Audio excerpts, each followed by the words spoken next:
get hurt by terrorism in two ways. First, by being the greatest recipients. Look at what the Tehreek Taliban of Pakistan does in Pakistan. How many bombs they set off in marketplaces, in schools, and all over the place. How many hundreds and thousands of Muslims get killed there. How many hundreds and thousands of Muslims have been killed by other terrorist movements like Al-Qaeda, like Boko Haram. And how many more have been killed by ISIS. So we get crushed by the terrorists themselves in the largest numbers. And believe me, more Muslim lives have been lost than those of any other faith-based group. And then we have to suffer the second time when there's a backlash against us, as if we were the ones who did it. How do you get out of it? How do you deal with it?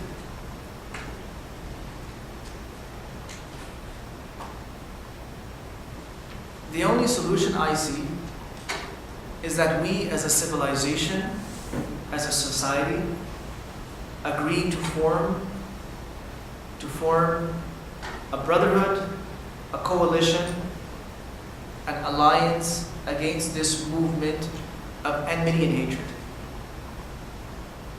And we have to show them that we're better than this. Because right now, the acts of aggression against Muslims, against Islamic institutions, schools and mosques, and against individuals, this is all playing right into the hands of those people. This is exactly the world that they want to create. They've stated it in no unclear terms. Very, very clearly they have stated it that they want a world in which there is a constant state of war and strife between Muslims and non-Muslims. So you have to outsmart them. So the Muslims who make the mistake of thinking that maybe this is something being done for Islam are making a big mistake. And the non-Muslims who think that are also making a big mistake. Ultimately the result will be one and the same, that we will be pitted against one another. And how long can we survive? How long can we survive if we are in a constant state of conflict with one another? So people need to educate themselves about the realities of the conflict in the Middle East.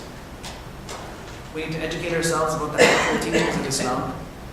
And as far as Canadians are concerned, you just need to get to know your Canadian Muslim neighbors just a little bit better. And you'll find they're not so much different from yourselves.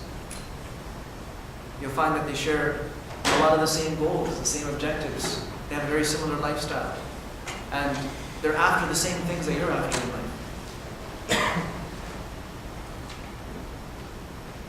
And education and awareness for those people who are today the victims of recruitment efforts. This is also something very important. Last year we ran a campaign where we were able to educate a large cross-section of Muslim communities here in BC about the realities of radicalization, about the realities of violent extremism, about the realities of terrorism. And I feel that we were able to reach out to a lot of youngsters and make them understand why activities like those adopted by ISIS are absolutely not acceptable. And resorting to violent extremism is just not an option for a Muslim. It just does not work. It does not work as a Muslim, it does not work as a Canadian, it does not work as a citizen of the world. And I'm sure many people were able to see that once the explanations were given. However, our work does not end. There are still many Canadians out there who have serious misconceptions about Islam. And that is where I'm going to the Muslim brothers and sisters to really make a focused effort on helping people understand a little bit more about yourselves. And reach out where you can reach out. Convey a message where you can convey a message. Demonstrate by an example where you can. And don't be intimidated. Don't be intimidated, don't be scared. We will get through this. And for those of you who have experienced any kind of a negative encounter, whether it's someone pushing you around, whether it's someone threatening you, or anything of that sort, anything of a criminal nature, you need to report it to the authorities. Our friends in the law enforcement agencies keep telling us that, look, if you don't report it, we don't know about it. And if we don't know about it, there's very little we can do about it.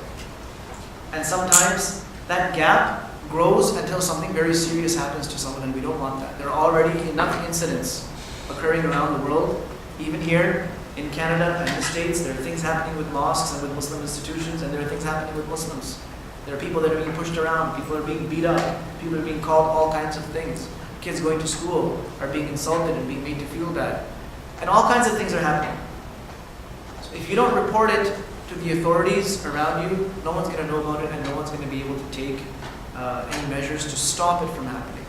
If it's not something of a criminal nature, it's something that's socially unacceptable, it's something that's hurting your feelings, it's something racist, then you can still increase the awareness about those incidents. You can still report to educators, you can report to administrators at your schools that these types of things are happening. They will take steps in their own capacity to control it. But there's no need to be intimidated, and there's no need to be afraid. In fact, this is the time where we open up our arms, we extend our arms, and we welcome people to come and sit with us. We engage them, and we are prepared to answer any questions that they may have. I've seen that throughout these types of sessions, on many an occasion, non-Muslims have come up to me and said, you know what, we were thinking something else, but when we hear it from the source, when we hear it from the actual Islamic texts, Islam makes a lot more sense. And my other request to my non-Muslim friends is that even though our lives are very deeply embedded in media, media should not be our first source for learning about anything. Media is not necessarily there for education. Media has its own mandate. The press has its own mandate. It's about the storyline. It's about a perspective of what's happening. It's about a lot of things. But its primary objective is not to educate. When you want education, then you go to educators and you go to educational institutions. So if you want to learn about Islam, go to the Muslims. Go to the authentic sources of Islamic knowledge and Islamic information, and get your information about Islam from there. Otherwise, if all you know about Islam is just what you're reading in the media, then you're going to have a very different perspective, and you're going to have a very incomplete understanding of what the religion actually is. Because the people out there in the media are just human beings. They have a story to tell.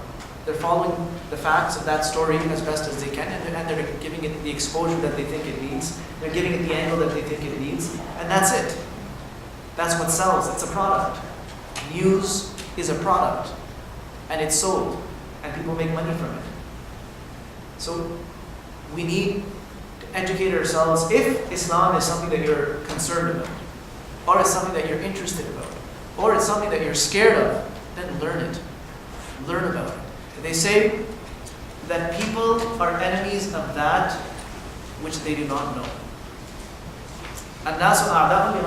People are enemies of that which they do not understand.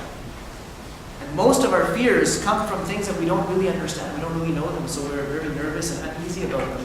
But when you start learning about it, you gain familiarity with it, all of a sudden it doesn't seem so frightening. And Islam is no different in that aspect.